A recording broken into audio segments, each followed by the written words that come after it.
이 스피드나 IT 시스템으로 대응을 하고 있지 못한 부분들이 계속 이게 뒤늦은 대책으로 가고 있는 거죠. 아니, 근데 일본의 기술 수준이 아직 팩스를 사용해야 할 정도는 아닌데 왜 아직도 이렇게 팩스를 보내고 손으로 쓰고 그러고 있습니까? 이게 뭐 한 두 가지 이유가 있을 것 같은데, 첫째는 일본 같은 경우는 아직도 뭐랄까요, 개인 프라이버시를 보호해야 된다 그러고 각 지방자치단체에서 이 개인 정보를 활용하기 위해서는 의회에서 승인을 받아야 되고 하는 것 때문에 좀 하나는 이 절차상 시간이 걸린다, 이런 이유도 있고, 또 한 가지는 이게 수작업을 하면서 실제 아날로그식으로 방식으로 하는 게 이 정보 관리하고 또 통제하기도 쉽지 않은가. 그래서 어떤 의도에서는 이 전체 실상을 보여지기 않고, 또 예를 들면 의료 병상 숫자보다 통계를 항상 적게 발표해야 되기 때문에 왜냐하면 의료 붕괴가 일어나고 있지 않다라는 것을 보여줄 수 있잖아요. 그런 의미에서는 수작업이 훨씬 더 당국에게는 유리하게 작용할 수도 있을 것 같습니다. 그렇군요. 평소 김어준의 뉴스 공장을 즐겨 듣습니다.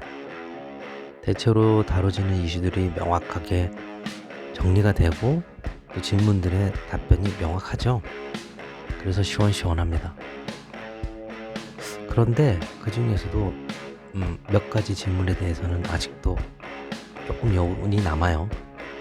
그 중에 하나가 일본은 왜 아직도 아날로그를 이용하고 특히 코로나 바이러스 보고서를 왜 팩스로 아직까지도 집계를 하는지에 대한 질문을 합니다. 그때 이영채 교수님이란 분이 이렇게 답을 하시죠. 첫 번째는 개인의 인권을 보호하기 위해서다. 두 번째는 정보의 컨트롤 때문일 것이다. 이 두 가지 답변을 합니다. 일리 있는 말씀이지만 저는 몇 가지를 더 추가하고 싶습니다.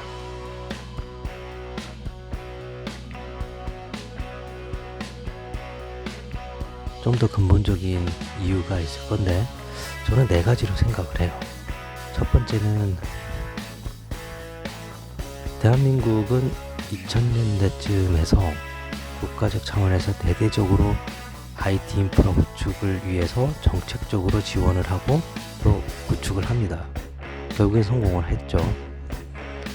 그런데 일본 같은 경우는 제가 그런 얘기를 들어본 적이 없어요. 물론 정부의 지원이 있었겠죠.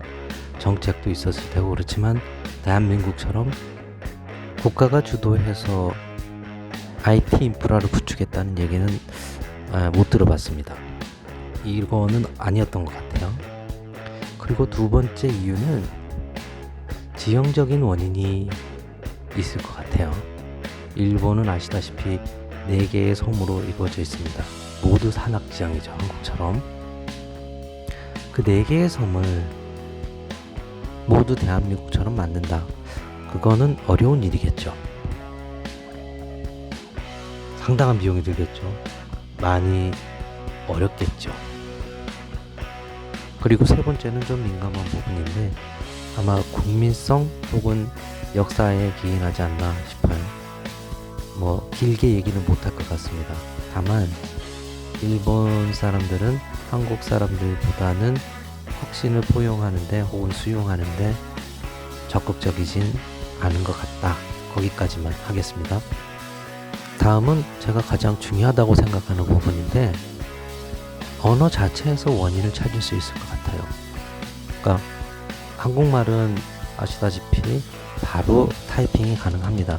그런데 일본말이나 아니면 중국말은 바로 타이핑을 할 수가 없어요.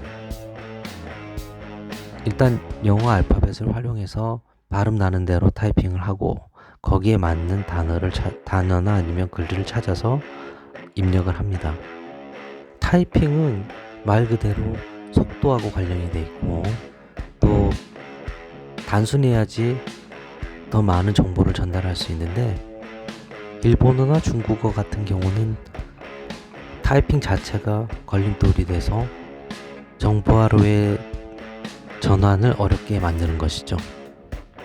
또한 일본과 중국 같은 경우 그렇게 타이핑을 하려면은 수준이 굉장히 높아야 합니다. 그 사람의 학력 수준이나 아니면 지적인 수준이 높아야죠.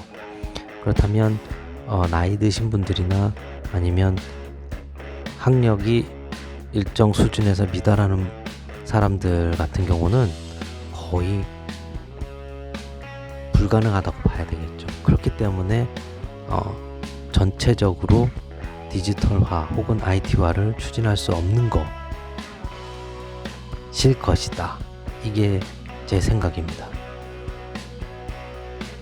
오늘 재미난 주제가 있어서 한번 얘기를 해봤습니다. 앞으로도 좋은 주제 있으면 이렇게 기록 남겨보는 것도 좋을 것 같습니다. 감사합니다.